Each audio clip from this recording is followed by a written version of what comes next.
आपण सगळे अमेरिकेला जगातली सध्याची महासत्ता म्हणून ओळखतो, पण अनेकदा ते ओळखत असताना ती महासत्ता असणे म्हणजे काय, त्याचं जे स्केल आहे, त्याचं जे मॅग्निट्यूड आहे, त्याची जी प्रचंड मोठी ताकद आहे, त्याचं भान, त्याला हिंदी उर्दूमध्ये एक फार छान शब्द आहे, तो म्हणजे एहसास, फील असणे, त्याचा फील असणे. तो अनेकदा आपल्याला बसल्या जागी असतो असं नाही.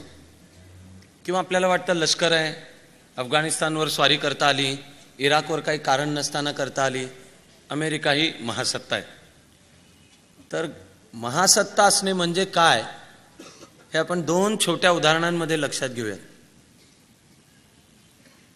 आजच्या तारखेला माणसाच्या इतिहासात आजपर्यंतच्या ज्ञात रेकॉर्डेड अशा माणसाच्या इतिहासात प्रथमच अशी वेळ आहे की सगळ्या जगात कोणत्या तरी एका देशाचा संरक्षणावरचा खर्च उरलेल्या सगळ्या देशांचा मिळून संरक्षणावर जेवढा खर्च होतो तेवढा एकत्र केला तर त्यापेक्षा जास्त खर्च अमेरिका करते.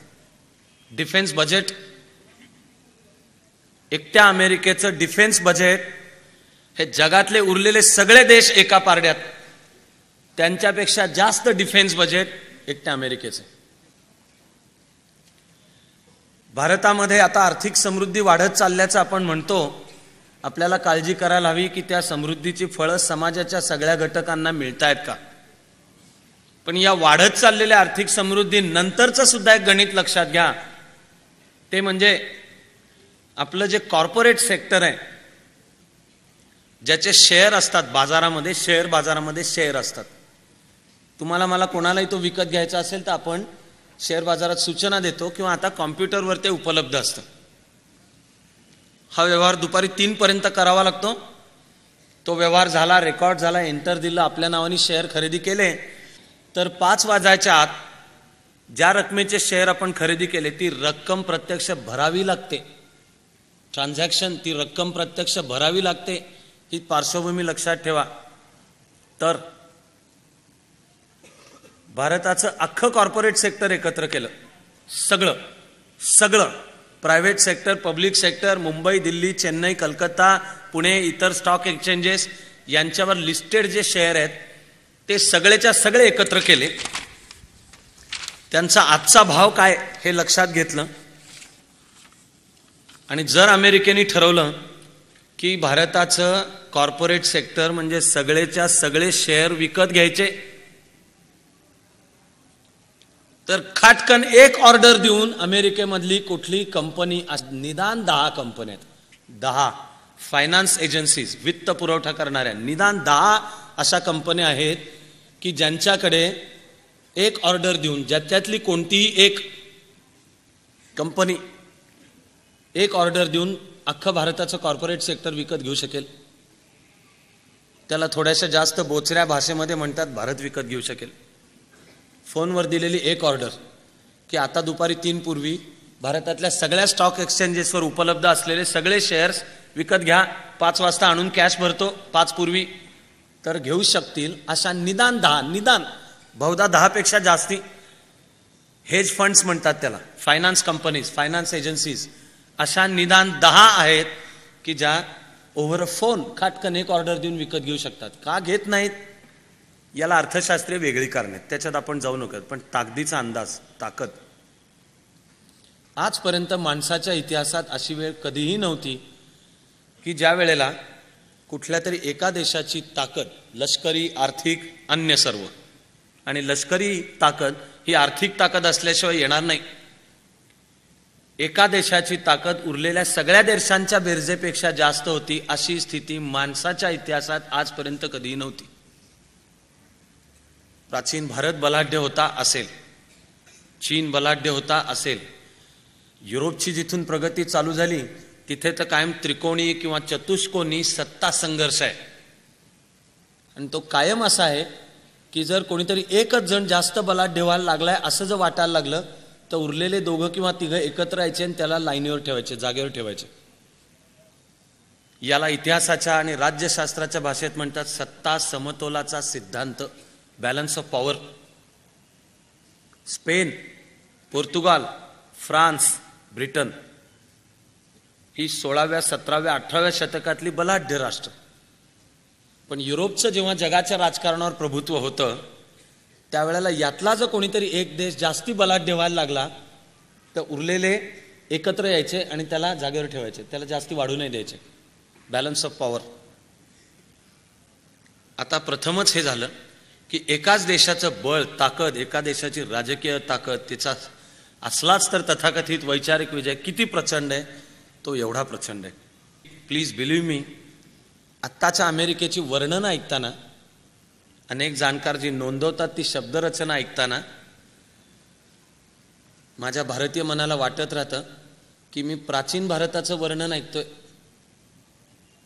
किंवा प्राचीन भारताच्या इतिहासाचा अभ्यास करत असताना वाटत राहतं की आत्ताच्या जगात अमेरिकेचं जे स्थान असेल ते वर्णन असावं असं प्राचीन जगातलं भारताचं स्थान आहे. या देशाचं निसर्ग सौंदर्य एकामागून एक अनेक प्रवाशांनी नोंदवून ठेवलेलं आहे की देवा, एकाच देशावर तू एवढी सर्व संपत्तीची लयलूट कशी काय केलीस रे.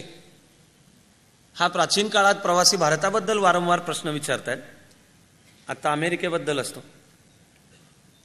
प्राचीन भारतीयांचं वर्णन आहे ते आपण केलेलं, भारतीयांनी केलेलं वर्णन नाहीये, ते जगातल्या वेगवेगळ्या भागातले प्रवासी किंवा तिथले राहणारे यांनी केलेलं वर्णन आहे की ही माणसं हसतमुख आहेत, ही माणसं कर्तव्यदक्ष आहेत. प्राचीन काळापासून इसवी सन 1000 गझनीचा मोहम्मद, त्याच्याबरोबर जो एक अरब विद्वान आला होता त्याचं नाव अल्बेरुनी, इथपर्यंत भारतीयांचं जे वर्णन आहे त्याच्यात एक मुद्दा कायम कॉमन आहे. तो कॉमन मुद्दा म्हणजे ही माणसं दिल्या शब्दाची पक्की आहेत. ही समाज व्यवस्था विश्वासावर आधारित आहे, ट्रस्ट बेस्ड. आणि किती तर पुढचं वाक्य बोलताना तर मला वाटतं की काही जण शंका घेणं चालू करतील की मी इतका मेंटली रिटार्डेड झालो का काय. पण इतिहासात अशा नोंदी आहेत की कायदा सुव्यवस्था किती नीट होती आणि समाज किती समृद्ध होता, तर चोरी दरोडेखोरी नव्हती वगैरे तर सोडाच, लोक घराला कुलूप न लावता घराबाहेर पडत असत. या देशात घराला कुलूप नाही असं वर्णन चीनी किंवा आशियाई इतर जे प्रवासी आले त्यांनी करून ठेवलेलं आहे. आपण रोज ही चिंता करतच प्रत्येक राष्ट्राची कहाणी ऐकतो की आमचं हे चित्र कसं कधी बदललं. पण अमेरिकेचं वैभव, प्रोफेशनॅलिझम, आजचं जग जिथे निर्माण व्हायला सुरुवात होते तिथे जणू अमेरिका निर्माण व्हायला सुरुवात होते. म्हणजे आधुनिक जग आणि अमेरिका यांचं अस्तित्व को टर्मिनस आहे. औद्योगिक क्रांती, शास्त्र तंत्रज्ञानाची प्रगती, त्याच्या बरोबरीने तिकडे अमेरिकेचं निर्माण. युरोपच्या सत्तांना वाटलं जगाच्या वेगवेगळ्या भागात जावं, पृथ्वी गोल आहे हे शास्त्रांनी सांगणं चालू केलं. भारत आणि चीनच्या वैभवाच्या कहाण्या ऐकत होते म्हणून आता भारत शोधूयात आणि भारताकडे जाण्याचा मार्ग तुर्कांनी बंद केला कॉन्स्टँटिनोपलचा, म्हणून अशी उलटी फेरी मारू. ही कोलंबसच्या यात्रेमागची प्रेरणा आहे. शोधायचा होता भारत, सापडला तो अमेरिका. पण या विस्ताराच्या व्हॉयजेस, विस्ताराच्या आणि त्याचबरोबरीने अमेरिका आधुनिक देश जो निर्माण होत गेला त्याचं निर्माण, त्यामुळे प्रचंड विस्तृत रस्ते, करायचं ते सगळंच प्रचंड, काहीच थोडं नाही. आकार, विस्तार, झेप, महत्वाकांक्षा सगळंच प्रचंड. ग्रँजर, कलेमधलं, साहित्यामधलं, हॉलिवूडमधलं, चित्रपटामधलं, राजकारणामधलं, आर्थिक विकासाच्या मधलं ग्रँजर. साधं गावांकडे पाहायला गेलं तर हे असे विस्तृत रस्ते, त्या रस्त्यांपासून सगळ्या गोष्टींच्या पर्यंत बारीक सारीक विचार आहे की काय काय वापर कसा माणसाला करावा लागणार आहे. ही जी संस्कृती निर्माण झाली हीच मुळे आधुनिक जग जसं निर्माण होत झालं तशी त्याच्या बरोबरीची आहे. कोलंबस गेला आणि त्याला 1492 मध्ये, खरं म्हणजे त्याला अमेरिका नाही बरं का सापडलेलं, कोलंबसला कॅरेबियन मधलं एक बेट सापडलं. तो भारतीयांना शोधायला निघाला होता म्हणून त्याला वाटलं ही जी लोक आहेत ती इंडियन्स आहेत, तेव्हापासून नाव पडलंय ते इंडियनच. मग रेड इंडियन, त्या रेड इंडियन्सच्या वेगवेगळ्या टोळ्या होत्या. अमेरिका खंडाला जे अमेरिका नाव आहे हे नंतर प्रत्यक्ष ते मेनलँड अमेरिका तिथे पोचलेला एक इटालियन प्रवासी अमेरिगो व्हेस्पुसी, त्याच्यावरनं त्याला अमेरिका नाव पडलं. आधी राहणारी लोक होती, जंगलं होती, निसर्ग सौंदर्य होतं, पिसं रंग लावून राहणारी आदिवासी समाज व्यवस्था असलेली अशा वेगवेगळ्या ट्राईब्स जमाती होत्या आणि त्या एक प्रकारे सुखेनैव राहत होत्या. त्यांच्यात मालकीची कल्पना नव्हती, त्यांच्यात हद्दीची कल्पना नव्हती, त्यांच्यात कॉन्ट्रॅक्ट करायचं असतं, केलेल्या कॉन्ट्रॅक्टला जागायचं असतं वगैरे कल्पनाच नव्हती. उलट आलेल्या पाहुण्याचं स्वागत करायचं असतं. बाबांनो भांडायचं काही कारण नाही, इतकी संपत्तीची लयलूट आहे की तुम्ही पण घ्या, सुख आहे, समृद्धी आहे, असं ते जग. रेड इंडियन भाषेमध्ये अमेरिकेला जो शब्द आहे त्या शब्दाचा अर्थ आहे टर्टल आयलंड, कासव. टर्टल, कासव. अवकाशातून जर अमेरिकेच्या नकाशाकडे पाहिलं तर खरोखर एक असं प्रचंड मोठं कासव उजव्या बाजूला अटलांटिक आणि डाव्या बाजूला पॅसिफिक ह्याच्यामध्ये विसावलेलं आहे असं चित्र दिसतं. नाही म्हणलं तरी प्रश्न पडत राहीलच की कसं काय हे नाव सुचलं, का द्यावंसं वाटलं. कासवाची पाठ असावी, मोठं कासव समुद्रामध्ये, हे दोन्ही बाजूला अटलांटिक आणि पॅसिफिक. कोलंबसच्या नंतर 70-80 वर्ष जावी लागली पहिली वसाहत निर्माण व्हायला. इंग्लिशांची पहिली वसाहत ती झाली 1587 साली. हा एक सुप्रसिद्ध इंग्लिश दर्यावर्दी आहे सर वॉल्टर रॅले. या सर वॉल्टर रॅलेनी व्हर्जिनियाला पहिली, म्हणजे त्यांनी तिचं नाव व्हर्जिनिया दिलं. व्हर्जिनिया म्हणजे नवीन व्हर्जिन आयलंड, व्हर्जिन प्रदेश, नवा प्रदेश, म्हणून त्यांनी त्या प्रदेशाला नाव व्हर्जिनिया. ही वसाहत आहे 1587. मग युरोपियन येत राहिले. त्या आता आपण ज्याला कॅनडा म्हणून ओळखतो त्याच्यात येत राहिली. सेंट लॉरेन्स नदी त्या कॅनडामध्ये येत राहिले आणि अटलांटिकचा जो समुद्र किनारा आहे तिथे येत गेले. 17व्या शतकाच्या सुरुवातीला ब्रिटनमध्ये जी धर्माच्या पुनरुज्जीवनाची चळवळ होती त्यातल्या एका गटाला सतत वाटत राहिलं की ब्रिटन करप्ट होतोय, भ्रष्ट होतोय. ब्रिटनवरचं जे धर्माचं, शुद्ध धर्माचं स्वरूप आहे ते बिनसत चाललेलं आहे. सत्ता, पैसा, तो खऱ्या खोट्या मार्गाने येणारा, यामुळे वैतागलेले शुद्ध विचारांचे, शुद्ध धर्ममताचा आग्रह धरणारे आणि ब्रिटनमधनं ते धर्म मागेच पडत चाललेला आहे. ही ब्रिटिश राणी पण तो मानत नाही इंग्लंडची, त्यामुळे आम्ही वैतागलेलो असे म्हणणारे प्रवासी 100 कुटुंब एका जहाजावर बसून अमेरिकेच्या किनाऱ्याला आले. त्या जहाजाचं नाव आहे मेफ्लॉवर. आणि हे जे प्युरिटन्स म्हणजे शुद्ध धर्ममताचा आग्रह धरणारे, त्यांचं जहाज या किनाऱ्याला लागलं. त्यांनी आता जो मॅसॅच्युसेट्स म्हणून प्रदेश, तिथे आपली वसाहत तयार केली. तेव्हापासून आजपर्यंत तुम्हाला दिसून येईल की अमेरिकेचा जर राष्ट्राध्यक्ष व्हायचं असेल, अमेरिकन राजकारणामध्ये जर वर जायचं असेल तर कुठेतरी तुमचं नातं मेफ्लॉवरवरचे जे आलेले होते त्यांच्याशी असावं लागतं.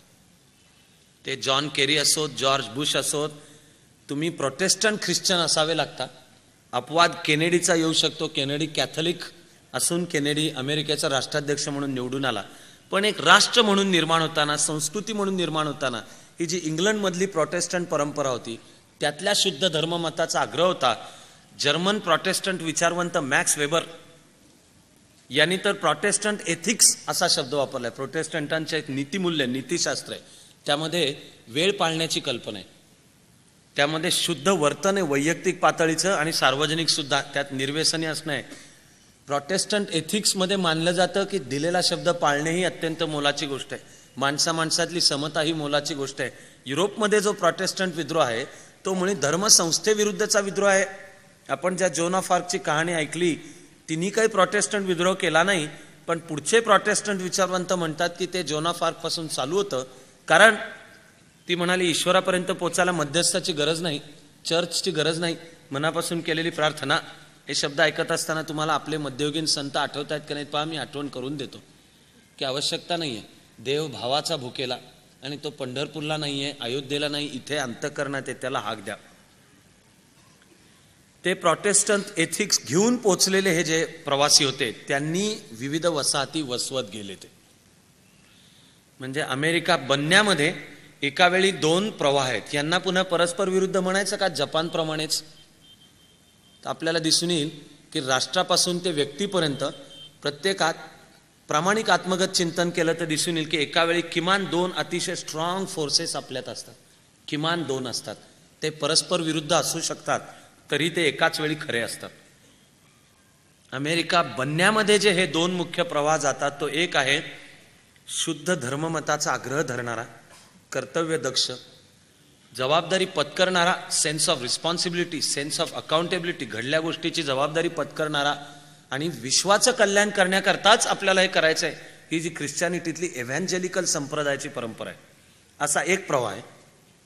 पण त्याचबरोबरीने युरोपमधून आणि त्यातल्या पहिल्या काळामध्ये इंग्लंडमधून विशेषतः जास्ती जण जे येत गेले, नंतर मग आयर्लंड, नंतर जर्मनीतून वगैरे, असा दुसरा वर्ग होता जो होता साहसी लोकांचा, गो गेटर्स, पोट काढायला आलेले, जीवन शोधायला आलेले.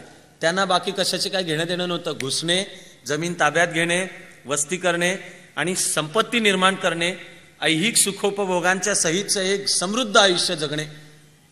बाकी फार त्यांना काही अगदी नीतिमूल्य आणि आपल्याला काही जगाला संस्कृतीचा प्रसार करायचा आहे वगैरे असे नाही. म्हणजे एक प्रकारे काउबॉय मेंटॅलिटी, टेक्सास, गन्स आणि शूटिंग फ्रॉम द हिप्स, म्हणजे रेडी शूट करायला, पण जिंकण्याची जिद्द असलेले की आम्ही जिंकणारच. तुम्हाला अमेरिकेच्या संपूर्ण इतिहासामध्ये कॉमन ट्रेंड दिसून येईल, तो म्हणजे त्या वेळचं जे कोणतं युद्ध असेल ते होताना कुठल्या तरी एका गटाने त्या युद्धाला विरोध केलाय, पण ज्या क्षणी युद्ध चालू झालं त्या क्षणी संपली आपसातली भांडणं. आता चालू झालं ना, आता ते जिंकायचं. हे रेड इंडियन्सची झालेल्या लढायांच्या पासून ते मार्च 2003 मध्ये इराकवर जी स्वारी करण्यात आली तिथपर्यंत हे ट्रेंड राष्ट्रीय स्वभावातला दिसून येईल. राष्ट्रपती रिपब्लिकन आहे, डेमोक्रॅट राजकारणी विरोध करत राहतील. अमेरिकेच्या इतिहासात निघाले नव्हते असे रस्त्यावरचे मोर्चे रिपब्लिकन राजकारणाला आणि इराकवरच्या प्रस्तावित स्वारीला विरोध करणारे निघतात. अनप्रेसिडेंटेड लाखो. पण ज्या एका दिवशी फायनली सगळं होऊन निर्णय ठरला आणि 17 मार्च 2003 च्या पहाटे बॉम्बिंग चालू झालं, जवळजवळ ओव्हरनाईट वातावरण बदलल्यासारखं चित्र होतं. CNN आणि BBC वर मी हे लाईव्ह ऐकलेलं आहे की सांगणारा सांगतोय, मी ओके, मी डेमोक्रॅट आहे, पण आता लढाई चालू झाली ना, I want my president to win because I want United States to win. हरण्याकरता नाहीये. लुझर्स ही अमेरिकन संस्कृतीतली शिवी आहे. ही इज अ लुझर आहे, तो हरणारा आहे, पराभूत मनोवृत्तीचा आहे. करायचं ते जिंकण्यासाठी करायचं. मग विरोध सगळे बाजूला ठेवून आता I want my president to win. John केरीला नंतर निवडणूक लढवू द्या, पण इराकच्या युद्धावर जेव्हा वोटिंग झालं सेनेट आणि काँग्रेस, अमेरिकन काँग्रेसमध्ये, त्यावेळेला त्यांनी त्याला अनुकूल वोट केले. न देणारी एकच कॅलिफोर्नियातली एक खासदार सेनेटर होती. बाकीच्या सगळ्यांनी युनॅनिमस एकमताने हे रेड इंडियन पासून इराक. कारण या समाजाची जिद्द जी आहे ती जिंकण्यासाठी खेळण्याची, जिंकणेच, विनिंग. एक प्रसिद्ध अमेरिकन साहित्यिक आहे, त्याचं नाव नॅथनियल हॉथॉर्न. त्याच्या एका प्रसिद्ध कादंबरीतला सांगायला छोटा म्हणून पीस आहे अगदी. एक पात्र दुसऱ्या पात्राला सांगतंय की तू या पद्धतीने केलंस, you will not get your peace. Nathaniel हॉथॉर्ननी निर्माण केलेलं जे कॅरेक्टर आहे ते उत्तर देत आहे, I thought you are talking about winning. Peace is not important, winning is important. चित्ताची शांतता. तिथे मात्र भारत आणि अमेरिकेला घडवणारे जे प्रवाह आहेत त्यांच्यामधले दोन वेगळेपणा कदाचित दिसेल. भारतीयपणाचं दिशा देणारं सूत्र शांतता ही. आमची प्रार्थना ओम शांती शांती शांती ही असते. आमची प्रार्थना हार्मनी, पीस अँड हार्मनी. जिंकणे, प्रसरणशीलता, आक्रमकता करायचं ते जिंकण्यासाठी. युद्ध असो, नाही तर मार्केट असो, नाही तर शास्त्र तंत्रज्ञान सुद्धा असो, हे अमेरिकन प्रेरणा घडवण्यातलं सूत्र आहे. हे दोन्ही प्रवाह अमेरिका घडवण्यामध्ये जातात. मग पश्चिमेला 13 कॉलनीज, पूर्वेला अटलांटिकच्या समुद्र किनाऱ्यावर पूर्वेला 13 कॉलनीज तयार होतात. या दोन प्रवाहांचा मेळ घातला तर लक्षात येईल की मुळामध्ये लोकांमध्ये स्वातंत्र्याचीच मनोवृत्ती. उगाच कोणाच्या तरी प्रभुत्वाखाली राहणे नाही, ते कोणाच्या तरी नाही म्हणजे इंग्लंडच्या प्रभुत्वाला सुद्धा विरोध. क्रमाक्रमाने हे एकदम नाही झालेलं. जे लोक गेले त्यांनी स्थानिक पातळीला एकत्र आले, स्थानिक पातळीला आपापलं सरकार बनवलं, ते आपापल्या वस्त्यांचं व्यवस्थापन करत होते. त्यांना तिकडचा इंग्लंडचा राजा तो आपल्यावर प्रभुत्व करतो हे मान्य नव्हता. म्हणून त्याला पुढे 4 जुलै 1776 आकार आला स्वातंत्र्याच्या जाहीरनाम्याचा. चुकून घडलं नाही किंवा एकदम घडलं नाही. इंग्लंडमधल्या संसदेमध्ये या अमेरिकन कॉलनींना प्रतिनिधित्व नव्हतं. पण इंग्लंडचा राजा कर मात्र बसवत होता. अमेरिकन व्यापाऱ्यांच्या विरुद्ध तो इंग्लिश व्यापाऱ्यांचं हित कसं होईल हे पाहत होता. त्यावेळेपर्यंत अमेरिकन ही संकल्पनाच नव्हती. आयडेंटिटीला नाव अमेरिकन होते, हे सगळे इंग्लिश होते किंवा युरोपियन होते. त्यांना जिथे लक्षात येणं चालू झालं की आपल्यापेक्षा युरोपमधला जो व्यापार आहे इंग्लिशांचा त्याला ते जास्ती संरक्षण देत आहेत, आपल्यावर कर बसवत आहेत. मग आपल्याला माहीत असलेली जी सुप्रसिद्ध बोस्टनची चहा पार्टी, कारण बॉस्टन हे केंद्र होतं, मॅसॅच्युसेट्सचं बॉस्टन हे मुख्य केंद्र होतं. आणि हे जे सगळे विचारवंत आहेत, Benjamin Franklin, Thomas Jefferson, George Washington, स्वतः बॉस्टनचं नाही पण हे सगळे एकत्र येऊन मग त्यांच्या फिलाडेल्फियाला कॉन्टिनेंटल काँग्रेस भरली वगैरे वगैरे. 4 जुलै 1776 हा अमेरिकेच्या इतिहासातला टर्निंग पॉईंट नंबर 1 तो. आणि टर्निंग पॉईंट नंबर 2 सर्वात महत्त्वाचा, किंवा सगळे जाणकार इतिहासकार एकमताने सांगतात की स्वातंत्र्याच्या जाहीरनाम्या इतकीच अमेरिका घडवण्यातली महत्त्वाची गोष्ट म्हणजे सिव्हिल वॉर. आणि दोनांच्या मध्ये सुमारे 90 वर्षांचं अंतर आहे, पण दोनात लिंक आहे. आणि जणू ते जे घडलं सिव्हिल वॉर त्याची बीज या स्वातंत्र्याच्या जाहीरनाम्यात असावीत. ती 4 जुलै 1776 पासून सुरुवात होते. कारण खरं म्हणजे मानवाच्या इतिहासात पहिल्यांदा असं घडतंय की लोक एकत्र येऊन ठरवतायत की आम्ही एक राष्ट्र आहोत. अजूनपर्यंत राष्ट्र हा शब्द 1776च्या कुठल्याही डॉक्युमेंटमध्ये सापडत नाही. पण लोक एकत्र येत आहेत. कोणता तरी तो समाज होताच, त्याच्यात राजा होताच, तो राजा ईश्वराशी नातं सांगत होता म्हणून सम्राट होता, आणि 1000-2000 वर्षांची परंपरा होती वगैरे वगैरे. काही नाही. लोक एकत्र आले आणि म्हणाले आमच्या कॉलनीज म्हणजे स्टेट्स होते, आता आम्ही सगळे एकत्र यायचं ठरतो म्हणून ते युनायटेड स्टेट्स. पण ते एकत्र येऊन काय म्हणाले? आधी त्यांनी आंदोलन केलं होतं नो रिप्रेझेंटेशन नो टॅक्स. इंग्लंडच्या संसदेत आम्हाला जर प्रतिनिधित्व नसेल तर करबीर आम्ही काय देणार नाही. पण आता ते जे म्हणत होते त्यातलं सगळ्यात मोलाचं वाक्य आहे की आम्हा सर्वजणांची बेसिकच निष्ठा आहे, all men are born equal. सगळी माणसं समान आहेत. आणि मानवी जीवनामध्ये pursuit of happiness, pursuit of pleasure हे निशंकपणे शब्द वापरणार आहे. अन्यथा पुन्हा मी वेदांताच्या विचारात जात नाही, कारण हॅपीनेस, प्लेजर, पर्सूट ह्याच्याशी आपलं शत्रुत्व नाही. पण धर्मतत्वज्ञान मांडणाऱ्या सगळ्या विचारधारांनी जणू मांडलं की प्लेजर काहीतरी चूक आहे आणि त्याच्यापासून जो दूर जाईल त्याला सत्याचा साक्षात्कार होईल, त्याचा विकास होईल वगैरे वगैरे. इथे हे फाउंडिंग फादर्स निर्माण करणारे जे मूळ आहेत ते म्हणतात की नाही, आमची ही श्रद्धाच आहे की माणूस जन्माला येतो ते हक्क घेऊन जन्माला येतो. इनएलिएनेबल राईट्स कोणी देत नाही. उपकार नाहीत माझं मानवी स्वातंत्र्य तुम्ही दिलं तर, मी जन्माला येताना घेऊन आलो. राजसत्तेवर नियंत्रण सुद्धा ठेवलं पाहिजे आणि माणसाच्या जीवनावर नियंत्रण राजसत्तेचं नको. ही जी श्रद्धा आहे, अमेरिकी श्रद्धा, ही त्यातून आहे की मी जन्माला आलो, मी स्वतंत्र आहे. व्यक्ती स्वातंत्र्याची संकल्पना. येताना माझ्या स्वातंत्र्य घेऊन जन्माला आलो, तू माझा प्रतिनिधी, माझं काम करायला तिथे जायचं आहेस, तू माझ्यावर सत्ता चालवण्याकरता जायचं नाहीस. हे माझे इनएलिएनेबल म्हणजे वेगळे काढता येणार नाहीत, तोडता येणार नाहीत, माझ्यापासून कधीच काढून घेता येणार नाहीत, असे माझे हक्क आहेत. आणि माझं जीवनामधलं उद्दिष्ट काय आहे तर पर्सूट ऑफ प्लेजर, हॅपीनेस, आनंद आणि सुख, सुखाचा शोध, यासाठीची राज्यव्यवस्था, यासाठी युनायटेड स्टेट्स ऑफ अमेरिका. या एका वाक्याने, त्या एका वाक्याचा अर्धा भाग की आमची ही श्रद्धा आहे that all men are born equal. शब्दांमध्ये आणि 1776 मधल्या वस्तुस्थितीमध्ये विसंगती निश्चित होती, कारण काळ्यांचा बाजार, ब्लॅक्स, निग्रोज आधीपासून चालू झालेला होता. अमेरिकेच्या किनाऱ्यावर आफ्रिकेतनं पळवून आणलेले जे काळे आहेत त्यांना जहाजात लादायचं आणि घेऊन यायचं. ही पहिलं जहाज 1619 साली लागलं. आणि आपण बोलतो 1776 बद्दल. आधीची 160 वर्ष काळ्यांचा व्यापार चालू आहे. पण याच 160 वर्षांच्या मध्ये न कळत उत्तर आणि दक्षिण अशी कॉलनीजची सुद्धा अमेरिकेमध्ये ज्या संस्कृतीचा विकास होतोय तिचा परिपोष होताना दिसतो. उत्तर मॅसॅच्युसेट्स म्हणजे बॉस्टन, न्यू इंग्लंड, त्यांनी नंतर नाव दिलं न्यू इंग्लंड म्हणून. आधी झालं न्यू हॅम्पशायर, मग झाली वस्ती न्यू हॅव्हन, मग हे मॅसॅच्युसेट्स, न्यू हॅम्पशायर, मैने नावाचं राज्य, हे एकत्र आले आणि त्यांनी आपले एक फेडरेशन बनवलं. त्याला त्यांनी नाव न्यू इंग्लंड, कारण तिकडून आलो पण आपण बसवतो म्हणून न्यू इंग्लंड. मग न्यूयॉर्क, ते न्यूयॉर्क आधी इंग्लिशांच्या ताब्यात नव्हतं, ते डचांच्या होतं. डचांच्याकडनं इंग्लिशांनी विकत घेतलं न्यूयॉर्क, म्हणून त्याचं न्यू ॲम्स्टरडॅम हे जे नाव होतं हे बदलून न्यूयॉर्क, हे यॉर्कशायर इंग्लंडमधल्या ठिकाणाची आठवण म्हणून हे दिलं. पण हे जे उत्तरेकडचे होते त्यांच्यातले विशेषतः एव्हँजेलिकल ख्रिश्चॅनिटी मानणारे जे या श्रद्धेने अमेरिकेत येत होते की माणसाला संस्कृती देण्याकरता आपल्याला काम करायचं आहे, त्यांना काळ्यांचा म्हणजे माणसाचा व्यापार मंजूर नव्हता, तो आधीपासून मंजूर नव्हता. त्यामुळे गुलामीच्या मुक्तीची चळवळ, हिचं नेमकं इंग्लिशमधलं नाव आहे ॲबॉलिशनिझम, की ॲबॉलिश स्लेव्हरी, गुलामी संपवा, ॲबॉलिश करा. हे पण 1620 पासून आहे, गुलामांचा व्यापार पण 1620 पासून आहे.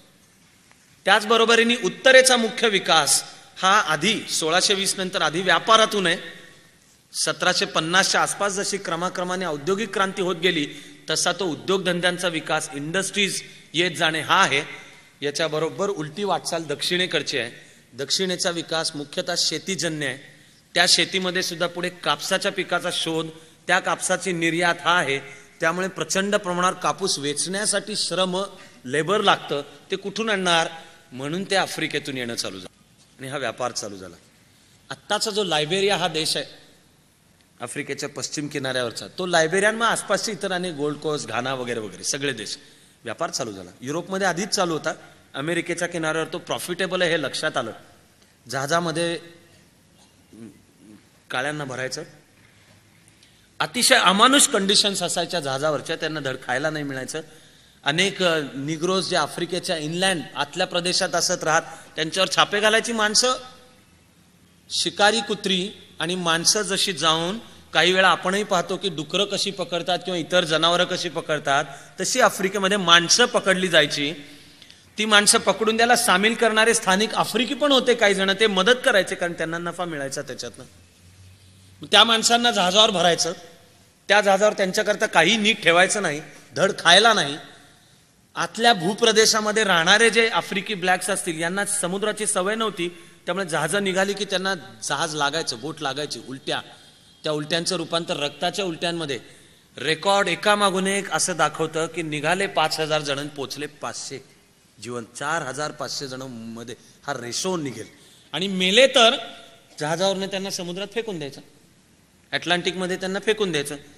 तरी सुद्धा जे 500 येतील त्यांचा जो विक्री व्हायची त्यामध्ये 4500 मेले, त्यांचा लॉस, आर्थिक लॉस भरून निघेल असा भाव मिळायचा. कारण त्या ब्लॅक्सची गरज असायची, कापसाची जी शेतं होतील तो कापूस वेचण्यासाठी म्हणून असायचे. म्हणजे स्वातंत्र्याच्या जाहीरनाम्याच्याही 100 वर्ष आधीपासून उत्तर माणसाच्या गुलामीच्या विरुद्ध, दक्षिण गुलामी आवश्यक, गुलामी ही संस्था नितांत आवश्यक आहे कारण शेतीच्या आणि कापसाच्या विकासासाठी ती नितांत आवश्यक आहे. आर्टिकल ऑफ फेथ जणू दक्षिणेच्या, साऊथ ज्या कॉलनीज होत्या त्यांच्या हा श्रद्धेचा विषय, संस्कृतीचा विषय की गुलामी. आणि एकामागून एक वाक्य आपल्याला अशी दिसतात की काळे हे काय माणसं आहेत काय? ही माणसं नाहीच आहेत आणि यांना स्वातंत्र्याचा हक्कच नाही, ज्यांचा जन्म आपली सेवा करण्यासाठी म्हणून झालेला आहे. त्यामुळे ॲबॉलिशनिझम उत्तरेचा विरुद्ध स्लेव्हरी, उद्योग, व्यवसाय आणि इंडस्ट्रीजमधून आधुनिक शास्त्र तंत्रज्ञानाद्वारा उत्तरेचा विकास आणि शेती आणि मुख्यतः कापसाद्वारा दक्षिणेचा विकास, हा ट्रेंड 100 वर्ष आधीपासून आहे. स्वातंत्र्याच्या जाहीरनाम्याच्याही 100 वर्ष आधीपासून आहे. स्वातंत्र्याचा जाहीरनामा करताना तर जे लिहित होते ऑल मेन आर इक्वल, त्यांच्या पदरी गुलाम होते. थॉमस जेफरसन हा एक कमालीचा दूरदृष्टीचा विचारवंत आहे, अमेरिकी राज्यक्रांतीमधला कार्यकर्ता आहे, निसंशयरित्या थोर पुरुष कर्तृत्वाने, पण थॉमस जेफरसनच्या पदरी गुलाम होते. थॉमस जेफरसन सदर्नर, थॉमस जेफरसनच्या पदरी गुलाम. आजपर्यंत अमेरिकेमध्ये वाद चालतो की नुसते थॉमस जेफरसनकडे गुलाम नव्हते, तर थॉमस जेफरसनचे अनौरस संबंध काळ्या स्त्रियांशी होते, त्यांच्यापासून थॉमस जेफरसनला मुलं मुली पण झाली. आजपर्यंत अमेरिकेत वाद चालतात की ते म्हणजे हे आत्ता अमुक आहे, तो म्हणतो की माझ्या आजोबाच्या पणजोबाचा अमुक असेल, तो म्हणजे माझी आई थॉमस जेफरसनची कीप, थॉमस जेफरसनची गुलाम होती, तिने तिचा शोषण थॉमस जेफरसन, याच्यावरनं वाद चालतात आजपर्यंत. अमेरिकन स्वातंत्र्य लढ्याचा सेनापती जॉर्ज वॉशिंग्टन, त्याच्याकडे 300 गुलाम होते. मग ऑल मेन आर इक्वलचा अर्थ काय? तर 1776 पासून पुढे आता जी गुंतागुंत आपण समजावून घेतो, या सगळ्या काळामध्ये सुद्धा असं एक युक्तिवाद होता, असं एक म्हणणं होतं, असं एक अपेक्षित होतं की या श्रद्धेने हा देश घडवायचा आहे. आत्ता जर गुलामी असेल तर मग क्रमाक्रमाने संपवू ना आपण. याचं नाव होतं ग्रॅज्युअलिझम, की क्रमाक्रमाने संपव. माझ्याकडे आहे, मला मान्य आहे, पण जे राष्ट्र आपण निर्माण करतो, त्यामुळे जॉर्ज वॉशिंग्टनच्या पदरी 300 गुलाम आहेत आणि थॉमस जेफरसन स्वतः कापसाचा शेतकरी होता. पण म्हणून माणसाच्या गुलामीचं समर्थन नाहीये. पुढे तर कायदेशीर वाद हे उभे राहिलेत की ऑल मेन आर इक्वल मध्ये निग्रोज बसतात. वर्तमानकालीन अमेरिकेत निग्रो हा शब्द वापरत नाही, तो शिवी मानला जातो. आपण समानांतर म्हणूयात भारतीय संस्कृतीची ही जी ठसठसती जखम आहे अजून दुरुस्त न झालेली, अमेरिकेची पूर्ण दुरुस्त झाली असं नाही, पण तो संघर्ष चालू असतो, त्या संस्कृतीचा असतो. आमच्या इथली दलितांची स्थिती 150 वर्षापूर्वीपर्यंत त्यांना अस्पृश्य म्हणूनच ओळखलं जायचं, सावली पडू दिलेली चालणार नाही म्हणूनच म्हटलं जायचं. मग आम्ही गुलाम का झालो यावरनं कळलं. विचारवंत आले, कार्यकर्ते आले, त्यांनी प्राण अर्पण केले, त्यांनी थुंकी झेलली, रक्त अश्रू घाम ओतलं, मग समतेचा संदेश द्यायचा प्रयत्न केला. अजूनही तो न शिकल्यासारखं आम्ही वागतो, पण निदान अस्पृश्यच्या जागी शब्द आला. हरिजन, डिप्रेस क्लासेस, डाऊन ट्रॉडन. आणि मग दलितांच्या मध्ये जी आक्रमक चळवळ उभी राहते ती म्हणते तुम्ही का उपकार करता का आमच्यावर. हा आम्हाला पॅट्रनायझिंग, फार कोणीतरी आमच्या पाठीवरनं तुम्ही हात फिरवताय असा आम्हाला हरिजन हा पण शब्द नको, तो समता मागणारा शब्द. मग त्यांचं म्हणणं आहे दलित. तसा ब्लॅक हा आत्ताच्या चळवळीतला शब्द आहे. ब्लॅक, निग्रो ही शिवी होती, दॅट निगर ही शिवी होती, आणि त्यामुळे ही माणसंच नाहीत असंच म्हणणं होतं. ह्या दोन्ही प्रवाहांचा संघर्ष, आणि तो होताना फ्लॅश पॉइंट, मुख्य मुद्दा जिथे येऊन भिडतो तो या दोन मुद्द्यांपाशी त्यामुळे येऊन भिडतो. एक, राज्यघटनेमध्ये अमेरिकेतल्या राज्यांना फुटून निघण्याचा हक्क आहे का नाही याचा अन्वयार्थ लावण्यावरनं हजारो पानं लिहिली गेली, हजारो केसेस झाल्या, भांडणं झाली. प्रत्यक्ष जे गृहयुद्ध, सिव्हिल वॉर झालं, त्याच्या 2 पैकी हा एक मुद्दा होता, फुटून निघण्याचा हक्क आहे का नाही. खरं म्हणजे हा मुख्य मुद्दा होता. गुलामी हा त्यातून पुढे आला, तो समाजव्यवस्थेमध्ये आधीपासून चालू होता. पण दोन्ही मुद्दे एकत्र येऊन घडलं ते म्हणजे गृहयुद्ध. म्हणजे आपल्याला असं दिसून येईल की अमेरिका राष्ट्र बनतानाच्या बीजातच गृहयुद्धाची बीज आहेत, आणि हा अमेरिकेसमोरचा जर प्रश्न नीट सुटला नसता तर आत्ताची जी एकत्र अमेरिका आपल्याला पाहायला मिळते ही मिळाली नसती. त्या एकत्र अमेरिकेच्या निर्मितीचं काम अब्राहम लिंकन. म्हणून आजपर्यंत अमेरिकेला एकमताने मान्य आहे की सर्वश्रेष्ठ राष्ट्राध्यक्ष कोण. पण मॅनिफेस्ट डेस्टिनीचं जे तत्वज्ञान की पॅसिफिकच्या समुद्र किनाऱ्यापर्यंत आपल्याला पोहोचायचं, त्याला मध्ये कोण येतं, मेक्सिको येतो, त्यांच्याशी युद्ध काढा. 1848 साली युद्ध काढण्यात आलं.